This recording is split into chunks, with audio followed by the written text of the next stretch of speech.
Hope your preparation is going well.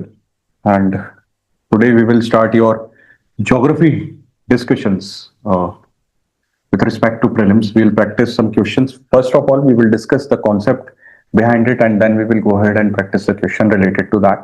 We'll try to understand the concept, and we will try to see if the question appears from the same, if the similar question appears from the concept, then how we will proceed with it or how we have to deal with it.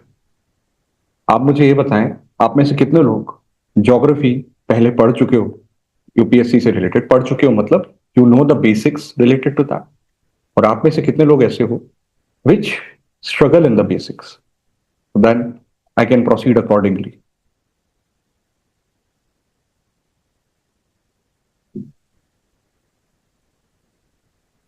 New, not started. Tushar, basics are clear. Mananza Ansari, basics are clear. Tushar, you are new. And others?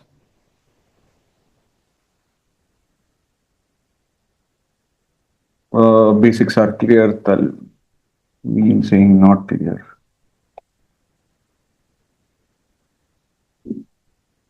First time studying Geo, Indian competent saying all good.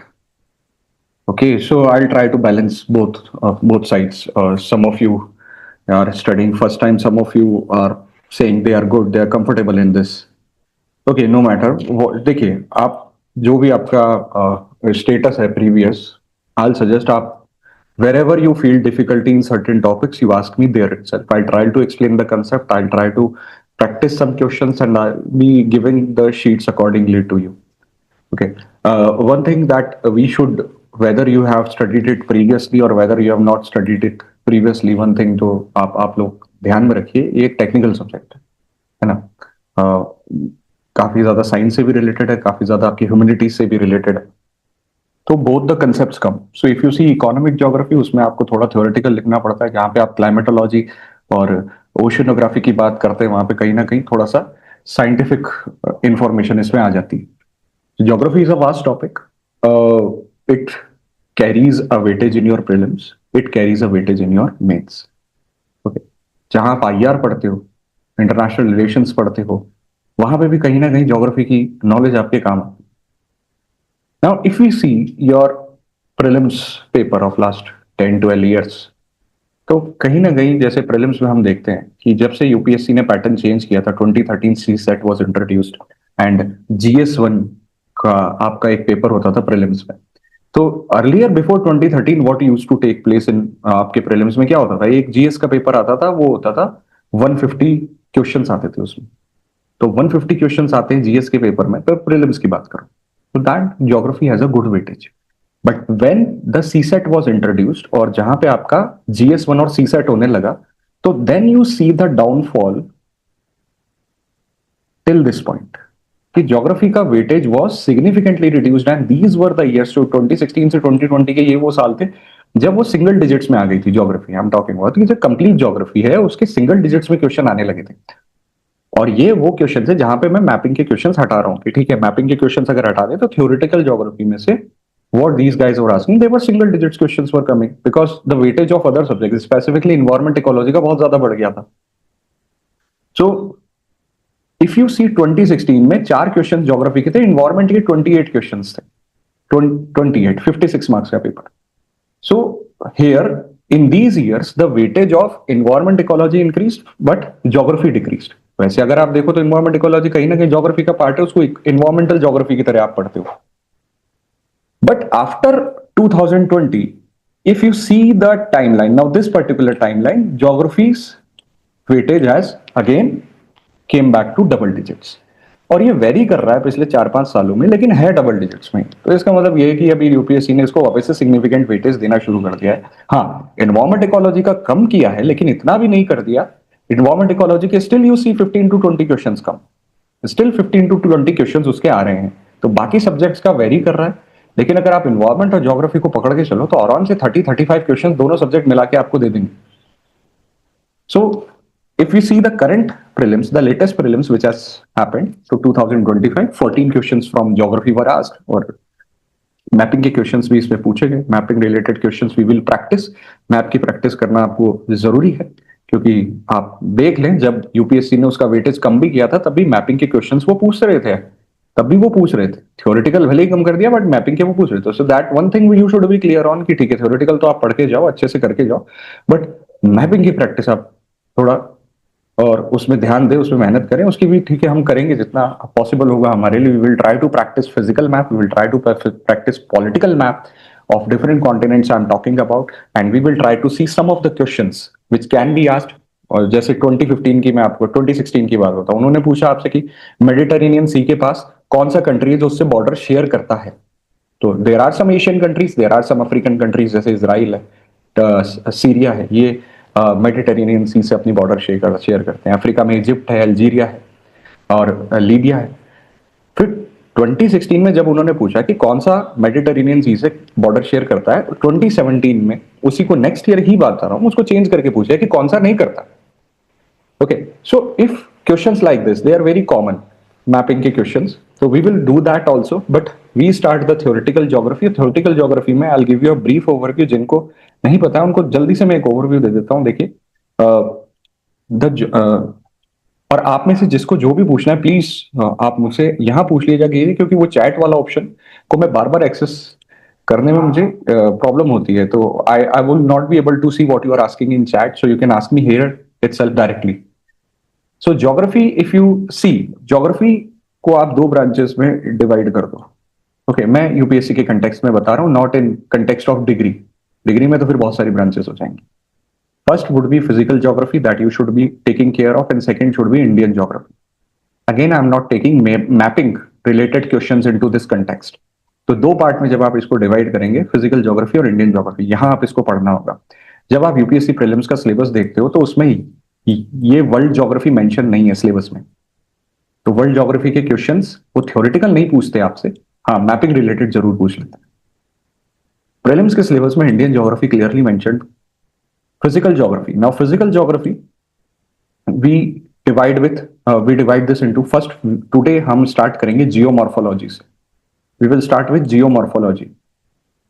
Geomorphology that is study of the landforms। अर्थ के बारे में पढ़ेंगे, solar system के बारे में पढ़ेंगे।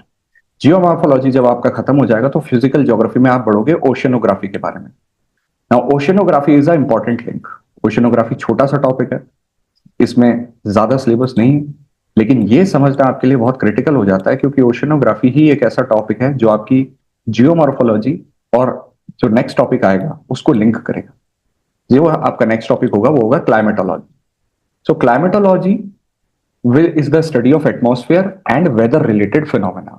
उसमें आप एटमॉस्फेयर के बारे में पढ़ते हैं, प्रेशर बेल्ट्स के बारे में पढ़ते हैं, एल नीनो, ला नीना, साइक्लोन्स, मॉनसून, इन सब के बारे में पढ़ते हैं। तो ये सारा टॉपिक आपका कवर होता है फिजिकल ज्योग्राफी।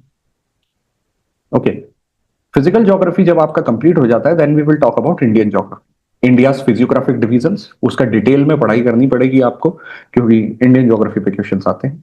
एंड इंडिया के mapping related practice we will do. After that Indian geography में जब आप फिजियोग्राफिक डिविजन्स पढ़ेंगे, soils of India, agriculture related to India, forest types of India और सॉइल्स ऑफ इंडिया, ये सारी चीजें इसमें आ जाती हैं। फिर आप मूव करते हो इकोनॉमिक ज्योग्राफी से, which is related to India, minerals of India, industries of India, और जो पॉपुलेशन है, पॉपुलेशन सेटलमेंट है, उसके ऊपर कुछ चीजें हम देख लेंगे, थ्योरेटिकल चीजें, which is related to census और रिलेटेड टू डेमोग्राफिक इश्यूज। तो that will cover the outline of the syllabus, or that will cover the syllabus of your prelims। We will also practice questions accordingly। अब ये हो गया, ये जो मैंने आपको बताया, ये तो हो गई आपकी थ्योरेटिकल ज्योग्राफी। वैसे के साथ साथ आपको मैपिंग रिलेटेड क्वेश्चंस आपको करने पड़ेंगे। That is the physical and political map of the continents of the world. Asia, Africa, Australia, North America, South America, Europe, इनके पॉलिटिकल और फिजिकल मैप हमको प्रैक्टिस करने जरूरी है। तो I try to put some mapping practice with this once we are done with the theoretical part। So as I am saying that this is related to prelims, कि prelims में यहाँ पर आप वेटेज देख रहे हो कि यूपीएससी इस हिसाब से वेटेज दे रही है। So once you are done with prelims, तो prelims के बाद जब आप जाते हो मेंस की तरफ, तो मेंस में ज्योग्राफी आती है GS1 में।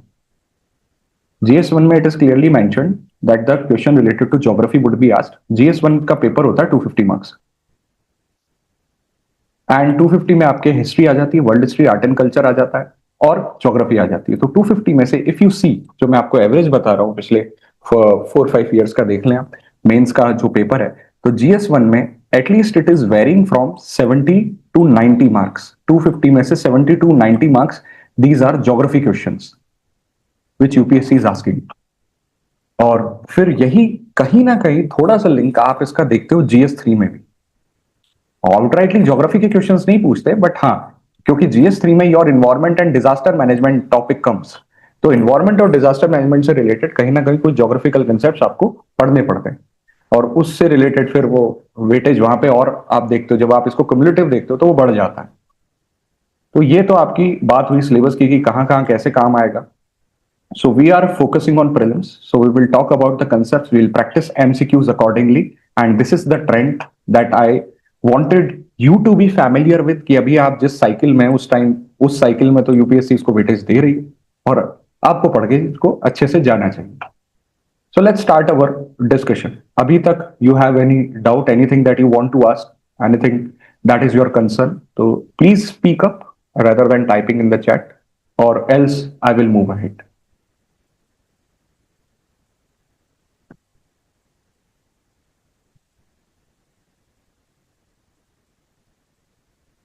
Okay.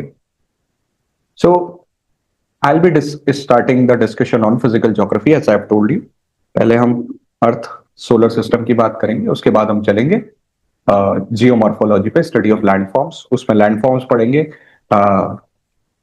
अर्थक्वेक, वॉल्केनिज्म, इन सब की बात करेंगे, प्लेट टेक्टोनिक्स की बात करेंगे, माउंटेन्स की बात करेंगे। बट पहले हम अर्थ के बारे में जान लेते हैं, earth and universe, earth as a planet, because earth is a unique planet, life exist on earth. हम अगर सोलर सिस्टम के बाकी प्लैनेट्स को देखें तो वहां लाइफ फॉर्म या उसके कोई साइन हमें अभी नजर नहीं आते। तो अर्थ को हम एक यूनिक प्लैनेट मानते हैं कि यहाँ पे हैबिटेशन हो सकती है, लाइफ एग्जिस्ट कर सकती है, complex life form I am talking about, that is the mammals, reptiles and other living beings.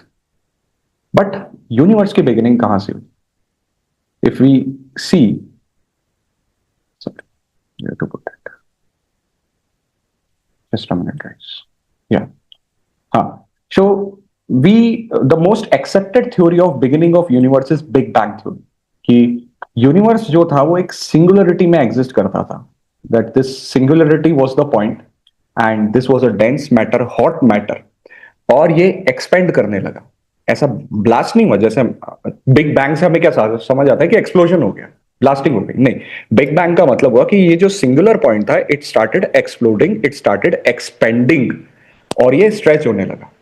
So we believe कि सिंगुलरिटी वाले पॉइंट से जब ये यूनिवर्स एक्सपेंड होने लगा तो जो हमारे बेसिक एटम्स हैं वो बने, प्रोटॉन्स, न्यूट्रॉन्स, फिर एटम्स बने, और उसके बाद कॉम्प्लेक्स मैटर उन्हीं एटम्स से बना, और इसी मैटर से आगे जाके गैलेक्सीज बनी, प्लैनेट्स बने, स्टार्स बने। अब क्योंकि बिग बैंग से यूनिवर्स एक्सपेंड कर रहा था, तो आज भी जब हम बात कर रहे हैं यूनिवर्स एक्सपेंड कर रहा है, universe is the different galaxies are moving away from us, या इस सिंगुलरिटी के पॉइंट से ये दूर जा रही है, यानी यूनिवर्स एक्सपेंड करता जा रहा है, बढ़ता जा रहा है। So this there used to be a singularity, एक सिंगुलरिटी पॉइंट मानते हैं हम कि ये होता था, और this used to be dense matter, hot, very high temperature, and started expanding, और इससे डिफरेंट जो हमारी गैलेक्सीज बनी, प्लैनेट्स बने, स्टार्स बने, और आज जो हम सोलर सिस्टम यूनिवर्स देख रहे हैं वो इसी फॉर्म में एग्जिस्ट कर रहा है। The galaxies they are expanding. Now why we say expanding, तो इसका एक एविडेंस हमें नजर आता है, हम क्यों कह रहे हैं कि एक्सपेंड कर रही है। तो जो हमारे टेलीस्कोप्स है, जैसे हबल्स टेलीस्कोप है या जो भी पावरफुल टेलीस्कोप है, जब वो दूसरी गैलेक्सीज की इमेज लेते हैं, तो जैसे हम अर्थ से दूसरी गैलेक्सीज को देख रहे हैं, तो यहां से जो यहाँ पे जो भी स्टार है, जैसे हमारी सोलर सिस्टम में स्टार क्या है, सन है, but the stars which are present in other galaxies, यहां से जो लाइट हमारी तरफ आ रही है ये हमें थोड़ी सी रेडिश दिखती है। So the image that we see of the different galaxies appears little bit reddish, red colour की वो नजर आने लगती है। तो इसको हम रेड शिफ्ट कहते हैं, red shift, that the galaxies which are moving away from us, वो कैसी लाइट रिलीज कर रही है, वो रेड लाइट रिलीज कर रही है। अब ये क्या लॉजिक हुआ कि भाई रेड लाइट क्यों रिलीज करेंगे? See, let's say I am standing at one particular, let's say you are standing at one particular point, मैं आपकी तरफ भागता हुआ आ रहा हूं और मैं एक साउंड निकाल रहा हूं। अब मैं जैसे जैसे आपकी तरफ आऊंगा, क्या उस साउंड की पिच चेंज होगी, फ्रीक्वेंसी चेंज होगी? बिल्कुल। आप प्लेटफॉर्म पे खड़े हैं, ट्रेन आपकी तरफ आ रही है, आपको जैसे जैसे वो पास आती है उसके साउंड में डिफरेंस नजर आता है कि नहीं आता? या जैसे जैसे वो दूर जाती है उसके साउंड में डिफरेंस नजर आता है कि नहीं आता? बिल्कुल आता है। उसे डॉपलर इफेक्ट कहते हैं, क्योंकि जैसे जैसे वो ट्रेन आपसे दूर जा रही है, साउंड की वेवलेंथ बढ़ रही है और आपको लग रहा है कि वो स्ट्रेच होता जा रहा है।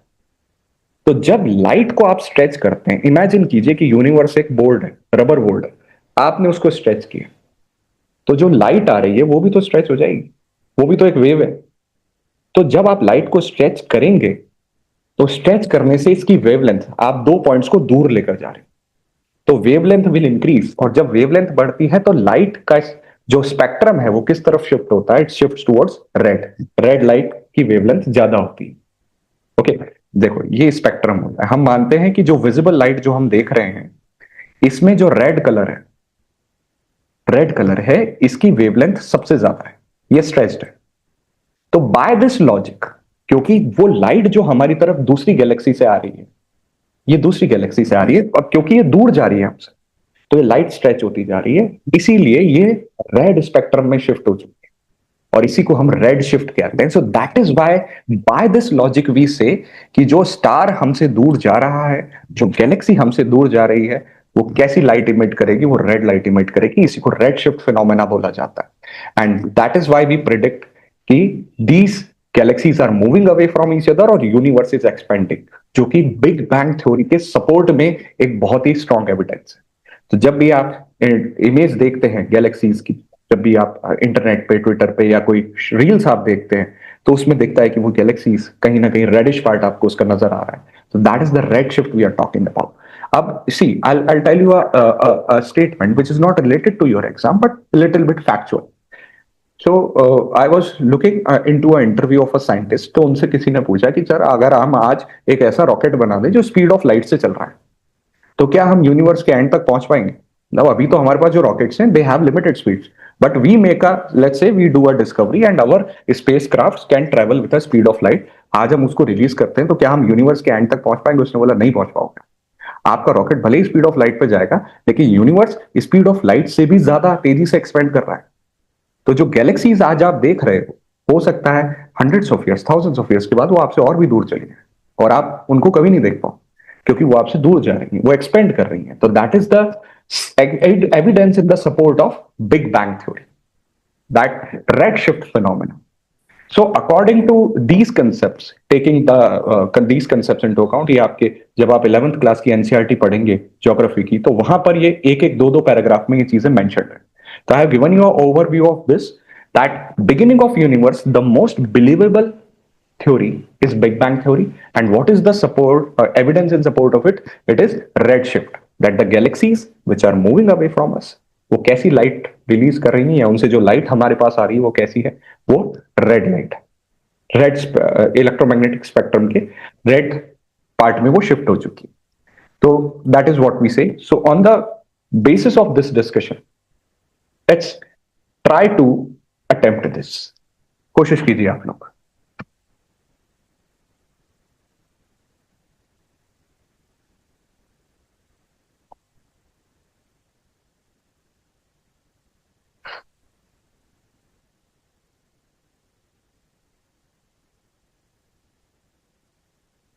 Is the slide visible to you all? You are saying A. Amir is saying A. Tushar A. A. Sandhya. Pareha. Ananza A. Okay. Most of you are saying A. So I want to ask, चलो red shift तो मैंने आपको बता दिया था कि this red shift phenomena, तो इससे तो आप डिटेक्ट कर पा रहे हो कि कंटिन्यू एक्सपेंशन हो रहा है साइन यूनिवर्स का। बट आप लोगों ने ये फर्स्ट ऑप्शन क्यों सेलेक्ट कर लिया? जस्ट बिकॉज कि टू के साथ और कुछ मैच नहीं कर रहा था इसलिए? आप, any one of you can explain this logic to me? चलो, this is I explain, you picked up, but why you have picked up this option number one? Anyone speak up please. Because sir, you said light is a wave, and it's when we expand it, its red color is very much visible. So that's why. So microwaves. Somewhat sort of a connection was. Okay. Anyone else wants to try? Good, good. It's a good guess.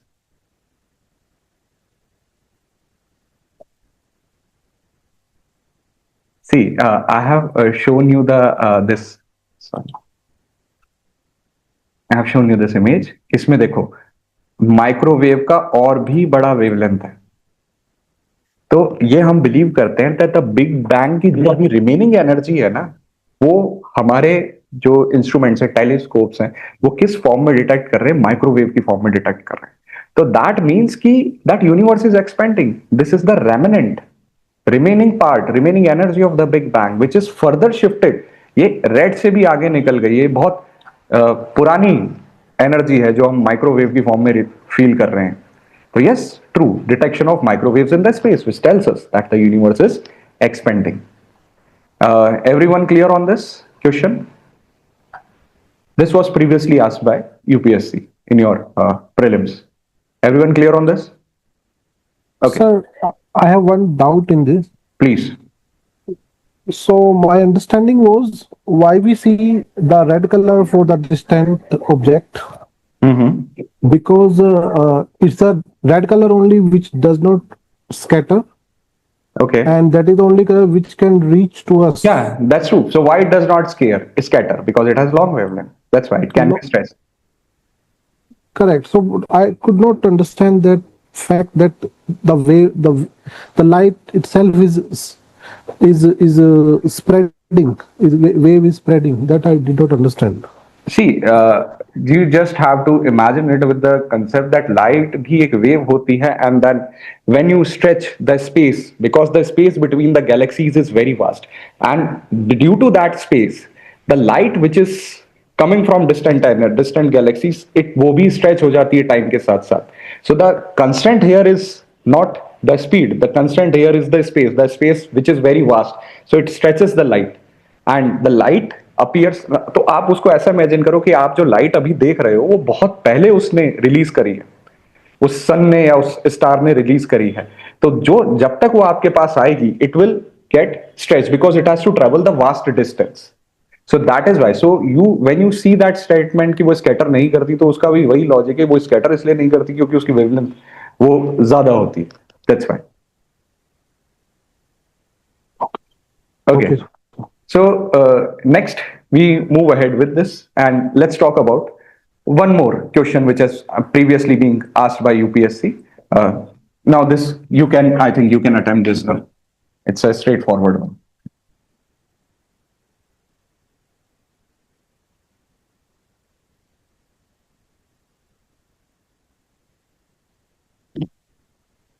Yeah. True. A. Observation and understanding of universe. True. So event horizon, singularity, string theory, standard model. वैसे देखा जाए तो ये सब उस time जब इन्होंने पूछा था, तो that these topics were in your current affairs. Current affairs में ये सब चीजें चल रही थी because of NASA's discovery of black hole. कोई black hole उन्होंने किया था, और ये सारी terms जो related है, ये black hole या space से related है. देखा जाए तो साइंस एंड टेक का क्वेश्चन है, but still because we are discussing the same topic, we are taking this into account. Event horizon क्या होता है? सेंटर होता है ब्लैक होल का. Okay, no sorry, event horizon boundary होती है ब्लैक होल की. सिंगुलरिटी क्या होती है? The center of the black hole. Okay, so these are the concepts, all are the concepts related to our understanding and observation of the universe. So yes, your answer is correct here. Let's move ahead and discuss about our solar system. Universe को थोड़ा zoom in करते हैं, and let's talk about our own solar system. So solar system, here, sun is the star and we have total 8 planets. जिसमें आप planets को दो group में divide कर दो. फर्स्ट 4, इनर 4 कहते हैं इनको, and then outer 4. Inner 4 and outer 4. So these 4 would be inner 4 and these 4 would be outer 4. इस तरह से आप इनको segregate कर सकते हो. Now when you talk about solar system, sun is source of light and heat to us, while first 4 planets ये rocky planets हैं, and next 4 planets are gaseous planets. Gaseous giants कहते हैं इनको. तो इसलिए आप इनको डिमार्केट कर देते हैं इनर 4 और आउटर 4। ये जो फर्स्ट 4 हैं ये रॉकी प्लैनेट्स हैं, टेरेस्ट्रियल प्लैनेट्स हैं, इनकी सॉलिड सरफेस है, they have a solid surface. So we are present on earth, earth has a solid crust, we are able to stand on that crust. Okay, so when India send Mangalyaan on Mars, India ने Mangal mission भेजा Mars पे, the news came that India's Mangal mission is successful और Mars mission is successful. Why? Because we were able to land on Mars. हमने जो भी spacecraft भेजा वो Mars पे लैंड कर गया, तभी तो हम कह रहे हैं कि वो सक्सेसफुल है। मार्स पे landing is possible because Mars is a terrestrial planet, rocky surface है, we can stand on that. लेकिन अगर हम कोई भी स्पेसक्राफ्ट भेजते हैं इन आउटर प्लैनेट्स पे, तो we that spacecraft can not land on these planets because they are made, their surface is gaseous, they are like thick cloud of gases. तो आपका जो भी स्पेसक्राफ्ट जाएगा इनकी इमेजेस लेगा और it will send to you, because landing here is not possible, they all are gaseous planets, they are large giants इन्हें बोला जाता है। तो inner 4 outer 4 आप कह लें, या rocky planets और gaseous planets, you can say that this is how you can demarcate them. Now the question comes that all these planets, among all these planets, how they move around sun. So if we see the movement of these planets around the sun, they revolve around sun, all of them they revolve. Earth also revolve around sun. Earth completes one revolution in 365 days, 6 hours. सबका अपना अपना अलग अलग time है revolution का। तो जब हम रेवोल्यूशन की बात करते हैं, ये सभी प्लैनेट्स रिवॉल्व करते हैं सन के around, and all of them they revolve anti clockwise, they revolve anti clockwise around the sun, all of them. तो इन सब का जो ऑर्बिट है, ऑर्बिट मतलब the path on which they revolve around the sun, वो elliptical है, it's elliptical, complete perfectly circular नहीं है, एलिप्टिकल है। कहीं पे ये प्लैनेट्स सन के बहुत पास आ जाते हैं, कभी ये सन से दूर चले जाते हैं। सेम अर्थ के साथ भी होता है, at some point earth is very close to the sun, at some point earth is very far away from the sun. Now these planets revolve around the sun and we have demarcated them. The next question come कि ये जो हम planets देख रहे हैं, when we generally see the image of the solar system, one thing comes in our mind that Saturn has a ring system. ये rings है जो हमें clearly दिखती हैं, prominent दिखती हैं। अगर आप टेलीस्कोप से Saturn को spot करोगे एक clear sky में, तो हो सकता है rings आपको दिख जाए। But not only Saturn has rings, सिर्फ Saturn की ही rings नहीं है। ये जो आप outer 4 planets देखते हो, all gaseous giants, they have ring system. इनकी रिंग्स हैं, जैसे जुपिटर, यूरेनस और Neptune, they also have a ring system. इतना प्रोमिनेंट नहीं है सैटर्न जैसा, लेकिन yes, it is believe that yes they have a ring system around them. So all 4 gaseous planets have ring system around them. Earth is a unique planet क्योंकि ये एक ऐसे distance पे है सन से जो ना तो ये बहुत ज्यादा वार्म है और ना ही बहुत ज्यादा कोल्ड। तो here the life is possible. तो इस जोन को, जहां पे हमारी अर्थ सिचुएटेड है, हैबिटेबल जोन माना जाता है। That this is the habitable zone of our solar system where life can exist, where life is possible. And that is why we believe कि मार्स पे भी ऐसा हो सकता है, अगर मार्स के एनवायरनमेंट में हम कुछ चेंजेस करें। चलो वो तो खैर अलग बात हो गई, लेकिन ये वाला जोन जो है इसे हैबिटेबल जोन हम कहते हैं। And that is what we search in other universe. इसी चीज को हम दूसरे यूनिवर्स में या दूसरे सोलर सिस्टम में डिटेक्ट करने की कोशिश करते हैं, that where we can find the habitable zones where life can exist, earth like planets और कहां पर एग्जिस्ट करते हैं। Now when we are talking about earth, earth has one natural satellite, एक नेचुरल सैटेलाइट है अर्थ की, that is the moon. Moon earth के around revolve करता है। Okay, and if we see Mars के पास 2 है, 2 मून है मार्स के पास। जुपिटर के पास अराउंड 90 है, सैटर्न के पास अराउंड 150 माना जाता है। Okay, so these outer giants have more number of moons as compared to the inner planets. Earth has only one natural satellite and that is moon. Moon का अर्थ के climate पे क्या होता है वो हम जब ओशनोग्राफी डिस्कस करेंगे then we will talk about it. But this is the image of the solar system and This is what we discussed. Let's see one more part of our solar system. यहां पर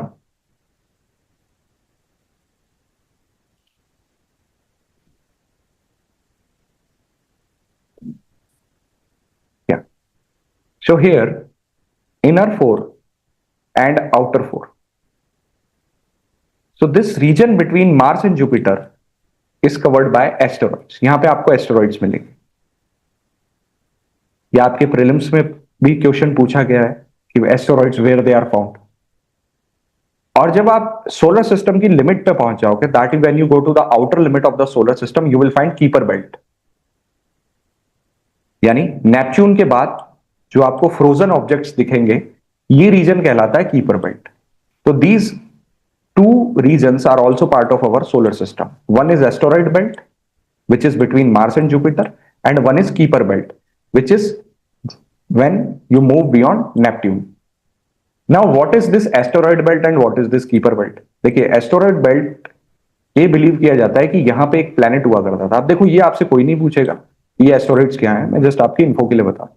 it is believe that there used to be a planet here and this planet broke down due to the gravity of Jupiter. ये टूट गया क्योंकि Jupiter की gravity इतनी strong थी कि it was not able to survive that. और यही प्लैनेट्स के छोटे छोटे पार्ट्स बन गए जो आज हमें एस्टेरॉइड्स की फॉर्म में नजर आते हैं.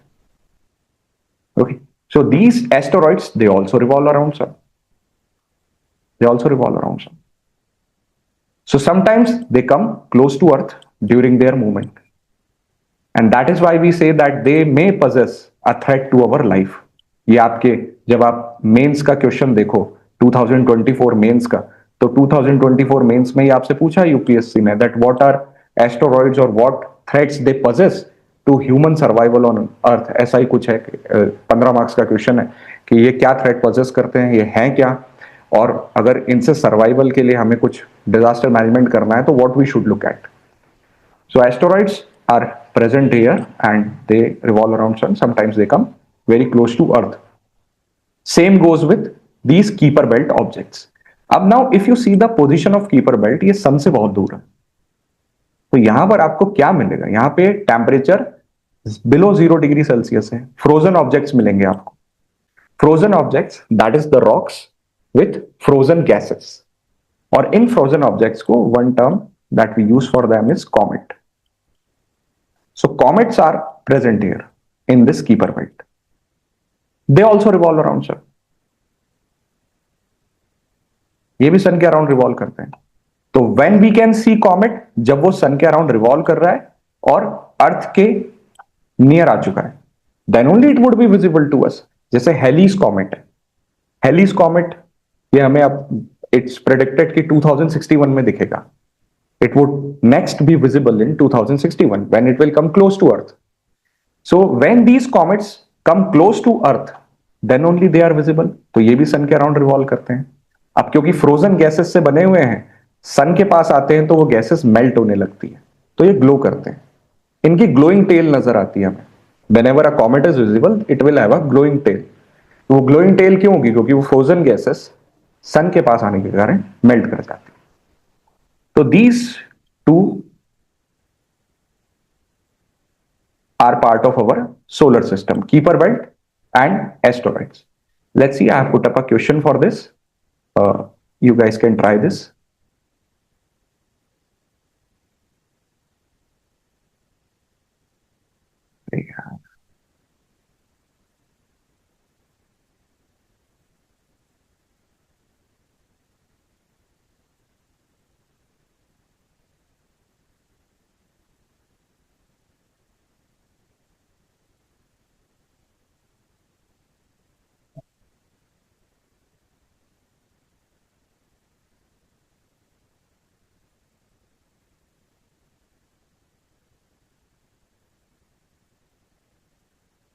Yeah, Jovian planets are larger and they have thick atmosphere because they are made up of dense gases. They are like dense cloud of gases.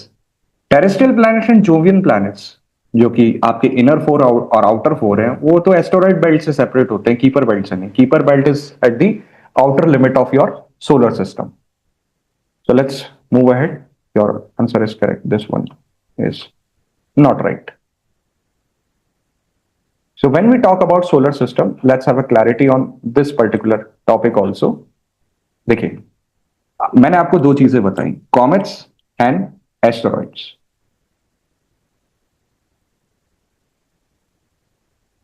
Comets and asteroids. So here, comets, what are they? They are frozen objects in Kuiper belt. What are asteroids? They are planetoids. Planetoid का मतलब कि farmer planet का part है, कि कोई planet हुआ करता था, टूट गया, उसके पीसेस बचे, तो उन्हें प्लैनेटॉइड्स कहा जाता है. तो एस्टेरॉइड्स तो मार्स और Jupiter, comets in Kuiper belt. This is what we discussed. Now these three, meteoroid, meteor और meteorite. So look at its size. Meteoroid, तो जब कॉमेट का कोई एक पोर्शन या एस्टेरॉइड का एक पोर्शन ब्रेक हो जाएगा, सेपरेट हो जाएगा, तो बनता है meteoroid. That means meteoroid is a small portion of either asteroid और comet which is broken and separated. और जब यही मीटियोरॉइड, जब ये, अब आप साइज देखें कि इन्हीं का एक छोटा सा पार्ट है, ये मीटियोरॉइड अर्थ के एटमॉस्फेयर में एंटर करता है. Now earth atmosphere has different gases present. जैसे जैसे वो एटमॉस्फेयर में एंटर करता है, फ्रिक्शन, गैसेस की फ्रिक्शन के कारण it starts burning. So when it starts burning, what you call it? Meteor.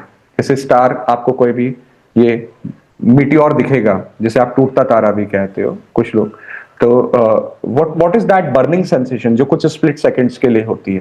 That is that meteor. कि meteoroid entered earth's atmosphere and got burn due to the friction of the gases. तो अगर ये burn up हो जाए तो आप इसे meteor कहेंगे. और अगर बर्न नहीं हो, लैंड कर जाए अर्थ पे, सर्वाइव कर जाए पैसेज को, लैंड कर जाए अर्थ पे, that it strikes the earth surface, then you will call it meteorite. ठीक है, तब आप इसको मीटियोराइट बोलोगे. तो considering these differences, let's see one more question related to it. Easy है, I think now you can attempt.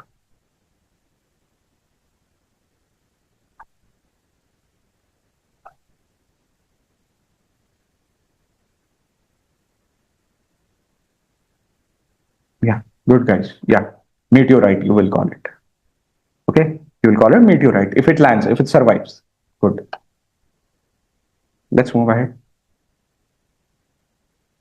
Yeah, so now we will talk about Earth, that is our planet, and we will see some features related to it. और फिर इससे related question पकड़ेंगे.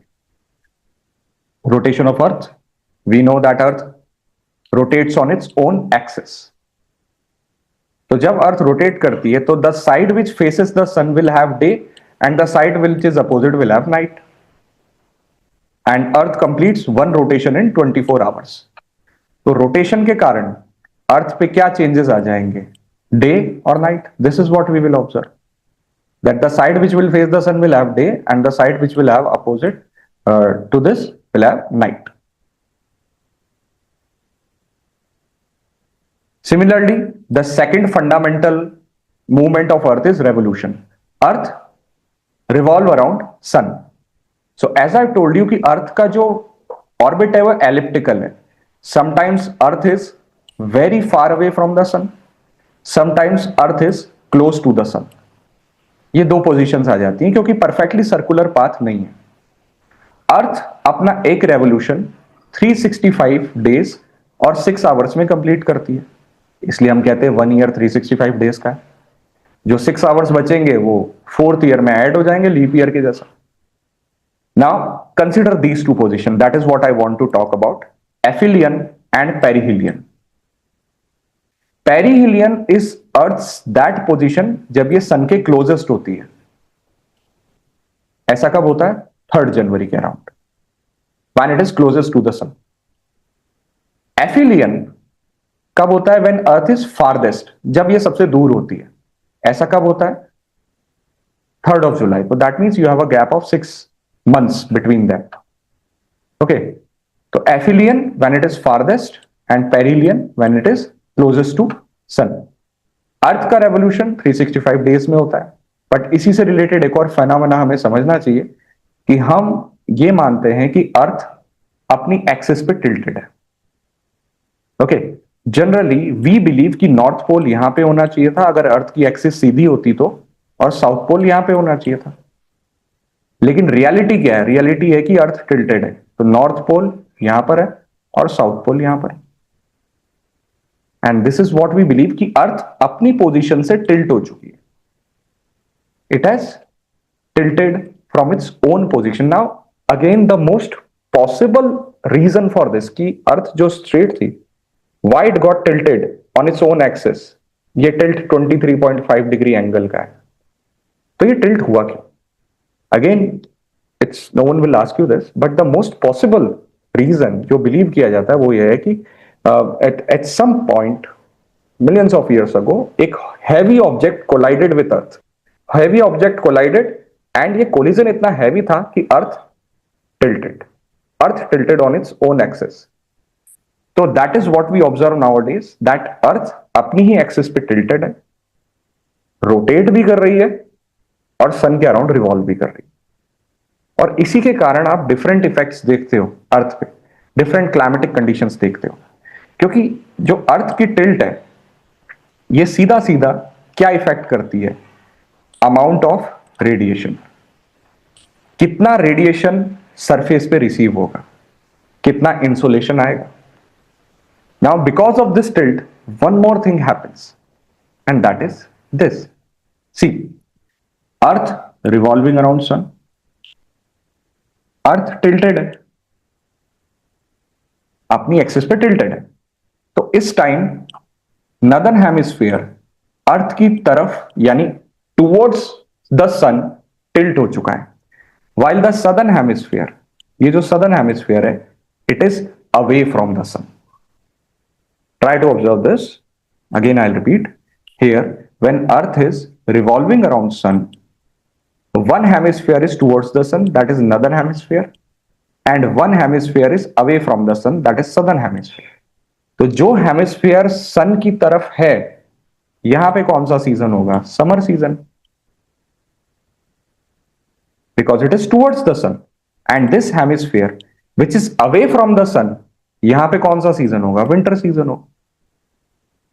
इसी तरह से earth will keep on revolving, earth अपने path पे आगे बढ़ेगी। अब यहां पे जब आप देखो तो पोजीशन फिर से चेंज हो चुकी है, ये नदर्न हेमिस्फीयर है and this is southern hemisphere. Now which hemisphere is away from the sun? Northern hemisphere is away from the sun.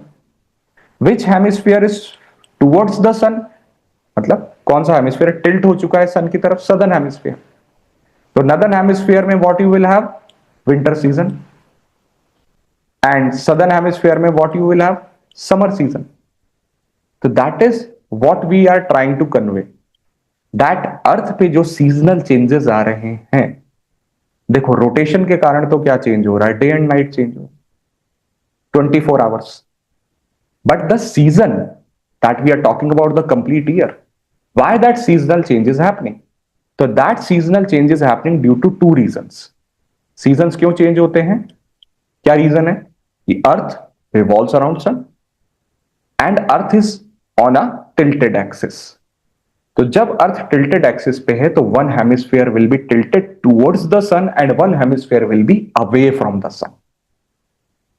So that means summer and winter season will occur on different hemispheres. इसी को consider करते हुए let's see this particular question.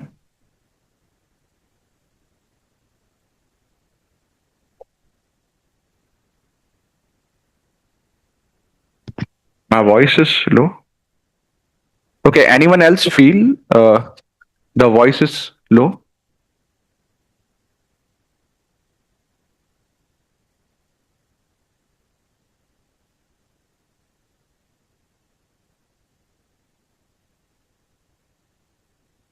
My voice is audible to everyone? Okay, okay. Yeah, so answer what you gave, I didn't saw. You guys are saying D. D is the correct option. Let's say seasonal variations, why they occur. And why there is a change of length of day and night? Obviously summers में day time ज्यादा होता है, तो that is again related to seasons. Earth's rotation, no, it will cause day and night. Earth's revolution in an elliptical orbit, yes, it will cause the change in season and the axial tilt. That is the tilt of 23.5 degree that Earth has. So yeah, your option is correct. That is 2 and 3.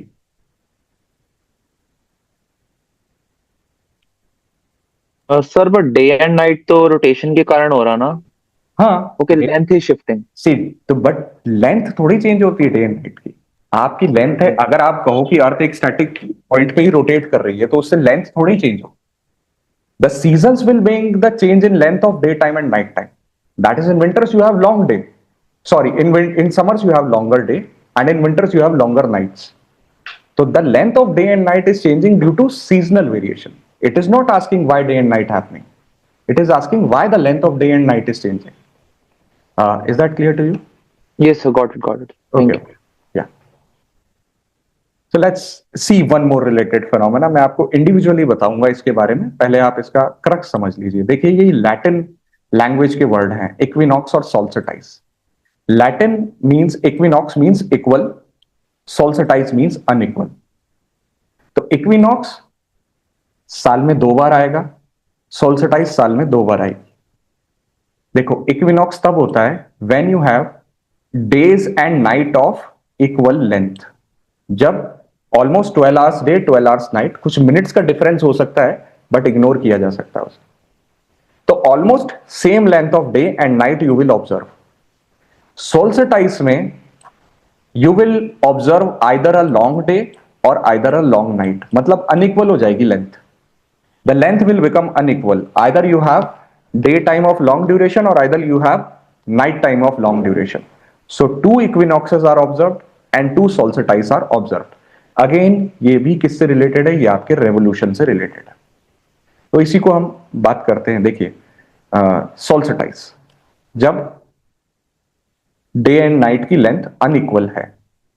Let's talk about this solstice जो जून में आती है. इसे हम summer solstice कहते हैं. 21 जून को आती है. Okay. Now, here, Earth is revolving around sun. Earth tilted भी है.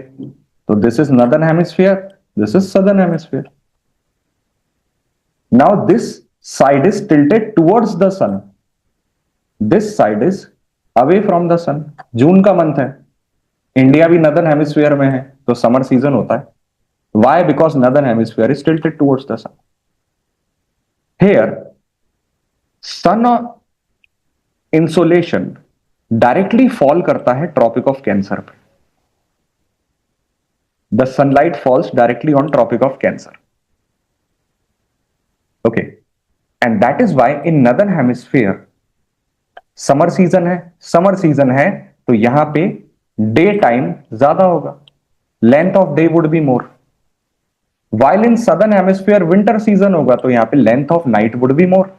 तो अनइक्वलिटी आ गई ना, कि कहीं पे तो दिन लंबा हो रहा है, कहीं पे नाइट्स लंबी हो रही है. तो दैट इज व्हाई वी से solstice. One more phenomena you will observe in this. तो जब आप अर्थ को ऑब्जर्व करेंगे तो यहां पे ये जो रीजन है, आर्कटिक सर्कल से नॉर्थ पोल के बियॉन्ड का रीजन, ये वाला जो reason.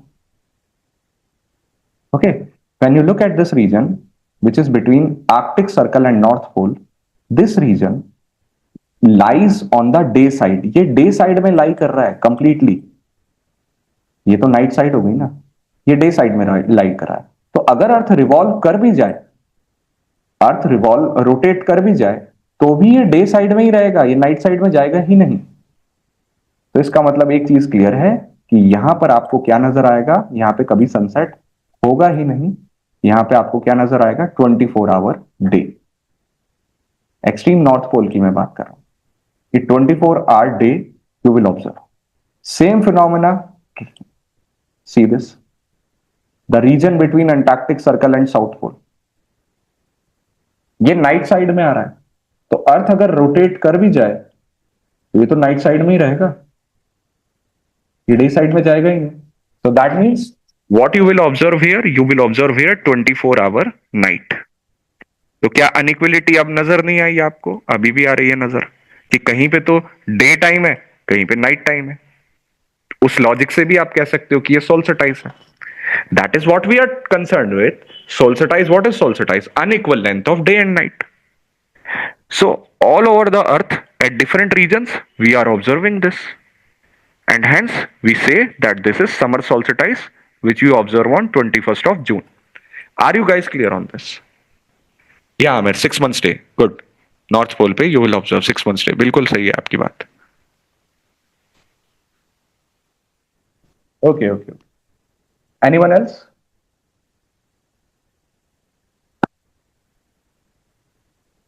Are you clear on this? Should I move ahead? Okay then. Let's see. So applying this logic, we will. Amir, I'm doing this because some of them are saying that the voice is not clear.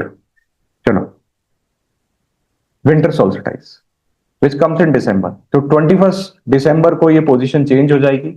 Now northern hemisphere is away from the sun and southern hemisphere is towards the sun. तो यहाँ पे summer season है और यहाँ पे winter season है. तो again you will observe unequal length of day and night. But it is coming in winter season, तो इसको winter solstice कहते हैं. तो 2 days that we are talking about, 21st June and 21st December, जहां पे आपको unequal length of day and night नजर आएगी, तो इसे हम solstice कहते हैं. Moving ahead, equinox. Equinox कब आएगा? 20 कह लीजिए या 21st कह लीजिए, एक ही बात है, ज्यादा डिफरेंस नहीं आएगा. मार्च 21st को भी आप कह सकते हो, सितंबर 21st को भी कह सकते हो, does not make a difference. Okay, कुछ बुक्स में 21st लिखा है, कुछ में 22 लिखा है. आप यूनिफॉर्मिटी के लिए सारी डेट्स 21 याद रख लो. 21 दिसंबर को विंटर सोल्स्टिस, 21 जून को समर सोल्स्टिस. 21 याद रख लो आप सभी की डेट. और इक्विनॉक्स 21 मार्च और 21 सितंबर को. तो इक्विनॉक्स को what happens, equal length of day and night occurs. Now see, यहां पर ये जो दो डेट्स हैं 21 मार्च 21 सितंबर, इसमें अर्थ की टिल्ट कुछ इस तरह से होती है, इस तरह से उसका मूवमेंट हो रहा है सन के सामने कि टिल्टेड होने के बाद भी, टिल्टेड होने के बाद भी अर्थ स्ट्रेट अपीयर हो रही है सन के सामने. तो here sunlight falls directly on equator.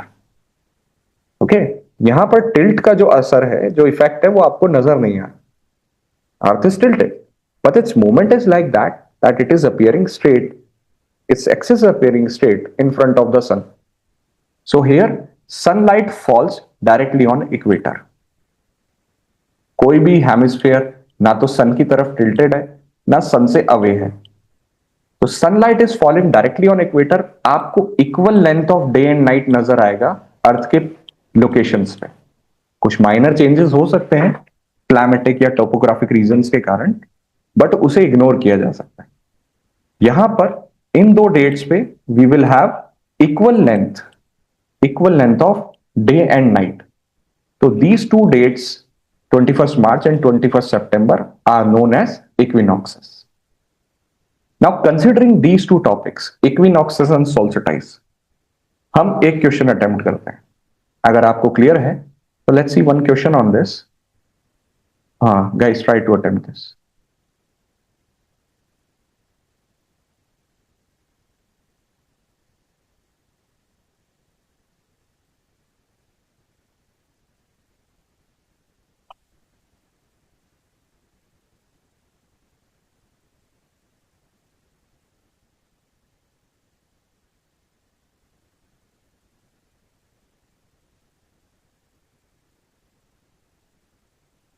Okay, some of you are saying A, some of you are saying B. Manoj is saying C. आप में से कोई भी अपनी आंसर चॉइस को एक्सप्लेन कर सकता है please? Anyone? Why you are choosing this option? Can you go ahead with the explanation? Any of you?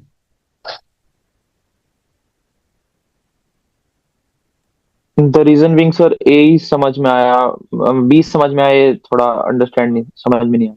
ए आपको नहीं आया, बी आपको आया, ठीक है। एनीवन एल्स जिसको समझ में आया वो सर बता ये दे। जो सर ये जो ट्रॉपिक्स वाला है कि बियॉन्ड ट्रॉपिक्स, तो फिर लास्ट में वो जो ट्रॉपिक ऑफ कैंसर है, ट्रॉपिक ऑफ कैप्रिकॉर्न है, वो 23 तक ही है, उसके बाद कहीं भी डायरेक्ट ओवरहेड नहीं होता है सर। और जो दूसरा ऑप्शन है कि हाँ ऑल पार्ट्स में, वो तो नहीं हो सकती ना इक्वल लेंथ, चाहे इक्विनॉक्स है फिर भी ऑल पार्ट्स है जो वर्ल्ड के, वहां पे तो इक्वल डे और नाइट नहीं होगी। नहीं, all parts will have. That is the belief. That's true. Second statement is true. We are not countering that statement. It will have equal days and night. Yes. Sir all minor parts देखिए, of the बिल्कुल world होंगे, how? बिल्कुल होंगे। Some minor differences हो सकते हैं, but उसे ignore किया जा सकता है। उन पर्टिकुलर डे में कुछ वो होंगे वर्ल्ड के लोकेशंस पे, that we are not countering that. Beyond tropics, Maninza, you are saying the sun never overhead. So both option are right. Okay. देखिए, I'll try to explain this with a rough diagram. Equator, Tropic of Cancer,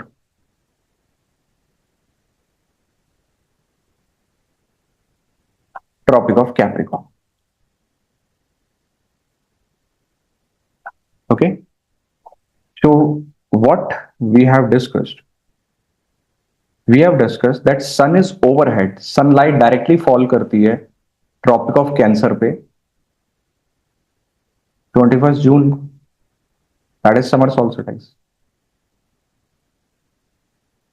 sunlight directly fall करती है Tropic of Capricorn पे winter solstice के दिन, that is 21 December. And sunlight falls on equator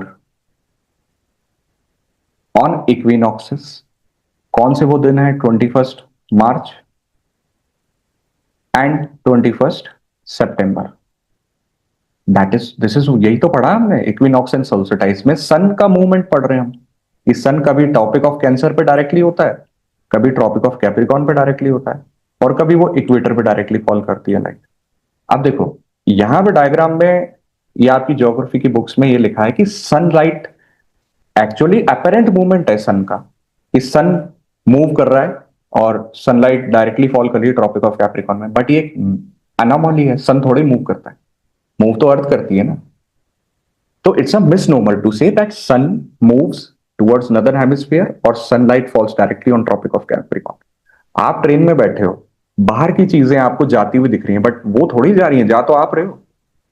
तो वो ये भी यही मिसनोमर है इसी तरह से कि सन मूव नहीं कर रहा है, वो आपको अपीयर हो रहा है कि सन मूव कर रहा है। तो apply continuing with the same discussion, sunlight falls directly on either on Tropic of Cancer, either on equator और either on Tropic of Capricorn, साल के डिफरेंट टाइमिंग पे। तो इसका मतलब है बियॉन्ड ट्रॉपिक्स तो सन डायरेक्टली फॉल कर ही नहीं रहा है। ये लिमिट हो गई कि सनलाइट फॉल्स डायरेक्टली इसी रीजन में कर रही है, जैसा कि अभी इन्होंने बताया मनिंजा ने कि वो ट्रॉपिक्स में ही फॉल करता है। तो सन इज नेवर ओवरहेड, कब? Beyond the tropics. तो सही बात तो है, अगर हम इक्विनॉक्स और सोल्स्टिस का लॉजिक लगाएं तो ये स्टेटमेंट बिल्कुल सही आ रहा है कि sunlight falls directly on Tropic of Cancer, Tropic of Capricorn and equator, directly beyond tropics fall नहीं करता है। तो यहां से आपका टेम्परेट रीजन या सब ट्रॉपिकल रीजन शुरू हो जाता है।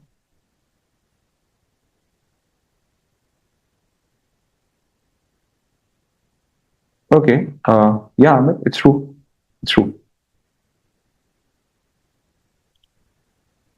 Yeah. Are you clear till this point? Guys, are you clear? यहां पे अभी आपके दो फंडामेंटल्स बच रहे हैं। See, I covered seasons, I covered rotation, revolution for you. These two topics, जो कि माइनर से टॉपिक्स हैं, वो हम लेंगे।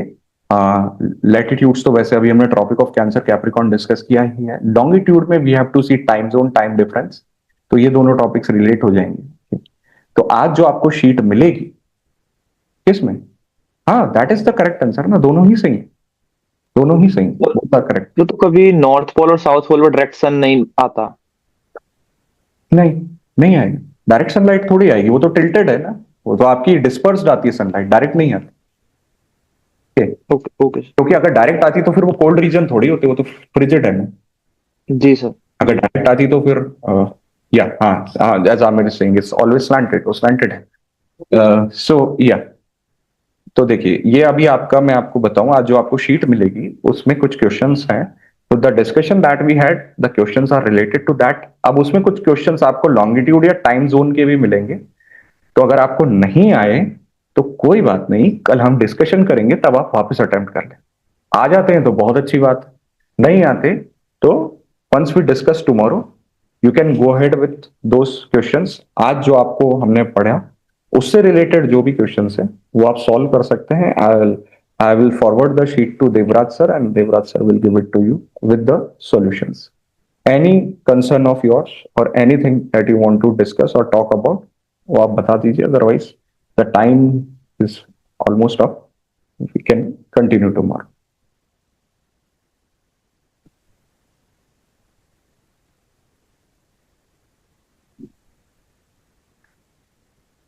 Okay, yeah. Thanks for it. So then I'm ending the session and I'll forward the sheet to Devraj sir. Devraj sir will forward it in your group. So we can continue our discussion tomorrow onwards. कल यहीं से हम कर लेंगे। One suggestions. Please, Can Amir. you put the question numbers? Numbers on the questions. This one, the one that I am showing it, this one? No, like the question numbering is not there, sir. Here in the slide ना, जो slide में है, इनकी हाँ, करते हैं? हाँ, मैं कर देता हूँ, अभी कर देता हूँ, आपको भेजने से पहले हो जाएगा, डोंट वरी, अभी कर देता हूँ। Okay, so we will continue tomorrow. Thank you.